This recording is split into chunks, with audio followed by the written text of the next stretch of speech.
Saudara-saudariku, sebangsa, setanah air, saya, Adi Hidayat, dalam suasana ini, detik ini, ingin mengajak kita untuk mengembalikan memori terbaik kita pada suasana 77 tahun yang lalu.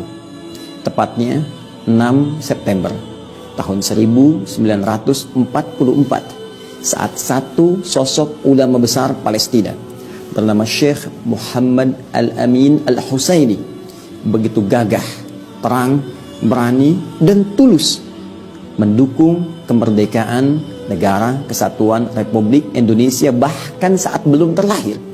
Sehingga sosok proklamator Republik Indonesia, putra terbaik bangsa, Dr. Muhammad Hatta, hingga memimpin satu delegasi khusus panitia persiapan kemerdekaan Indonesia untuk bisa berjumpa dengan beliau.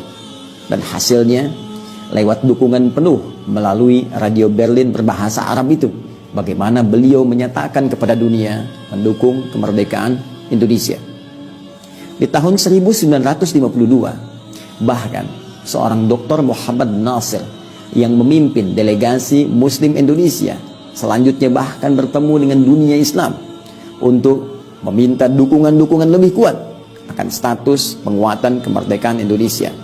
Lagi-lagi disambut mufti besar ini, bahkan diberikan dengan tawadhu'nya tuangan secangkir kopi yang menghadirkan kehangatan dan dukungan yang sangat luas serta tulus untuk kemerdekaan negara kesatuan Republik Indonesia, untuk penguatan nilai-nilai kemerdekaan yang telah diraih itu.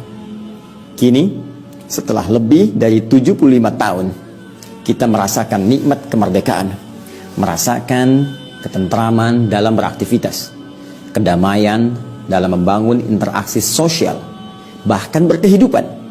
Dan dengan tegas kita nyatakan, kita ikrarkan bahwa penjajahan di atas dunia harus dihapuskan karena tidak sesuai dengan peri kemanusiaan dan peri keadilan. Kini komitmen terbaik yang kita ikrarkan itu diuji bahkan melalui satu bangsa yang dari awal mendukung kemerdekaan kita, yaitu bangsa Palestina. Negara Palestina, orang-orang terbaik yang bersama negara-negara Islam lainnya mendukung dengan kuat penuh ketulusan kemerdekaan negara kesatuan Republik Indonesia.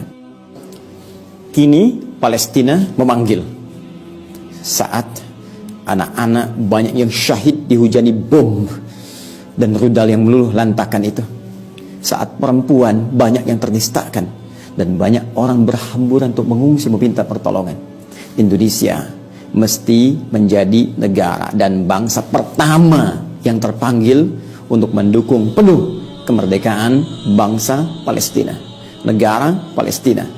Rakyat kita, negara kita, bangsa kita punya kewajiban moral untuk melakukan satu hal yang sama yang pernah mereka hadirkan kepada kita lebih daripada 77 tahun yang lalu. Saat kita merasakan nikmatnya Idul Fitri, nikmatnya beribadah, nyamannya beraktivitas, mereka dalam situasi yang sangat mencekam, situasi yang tidak menenangkan, situasi yang bertarung dengan kematian yang sesungguhnya mesti menghadirkan kepekaan yang dalam pada jiwa-jiwa kita. Saudara-saudariku, jangan pernah bertanya kenapa kita mesti membantu mereka. Hei, Anda tidak memahami sejarah. Anda belum baca bagaimana nikmatnya kita mendapatkan support dari mereka. Isu Palestina tidak terbatas di umat Islam saja. Isu Palestina tidak terbatas di Masjid Al-Aqsa saja. Tapi Palestina terkait dengan Indonesia erat menjadi kewajiban untuk saling mendukung meraih kemerdekaan. Untuk itu, saya mengajak kepada seluruh lapisan bangsa untuk menyuarakan kemerdekaan Palestina, kedamaian Palestina, berdampingan hidup dalam kebaikan dengan seluruh negara di semesta ini. Saudara-saudariku, tuliskan dalam setiap akun media sosial kita, jadikan hashtag terbaik, Save Palestine, Freedom for Palestine, kemerdekaan untuk Palestina. Selamatkan Palestina, hadirkan kedamaian untuk dunia seutuhnya. Bagi umat Islam, hadirkan doa-doa terbaik dalam sujud kita, dalam kunut nazilah kita, bermohon kepada Allah agar diberikan kekuatan saudara-saudari kita di sana, kekuatan terbaik, kekuatan terbaik, kekuatan terbaik. serta bersabar dan mohon ampun kita kepada Allah karena belum mampu memberikan hal terbaik untuk mensupport mereka. Jika Anda masih bertanya, apakah penting bagi kami untuk mensupport? Setidaknya tanyakanlah pada jiwa kemanusiaan kita. Cukup menjadi manusia untuk bisa memahami bagaimana saudara-saudari kita sesama manusia memerlukan pertolongan terbaik kita. Semoga Allah memudahkan, semoga Allah memberi jalan, dan semoga Allah tetap menjaga kemerdekaan kita, hidup dalam kedamaian dan ketentraman. Adi Hidayat. Assalamualaikum warahmatullahi wabarakatuh.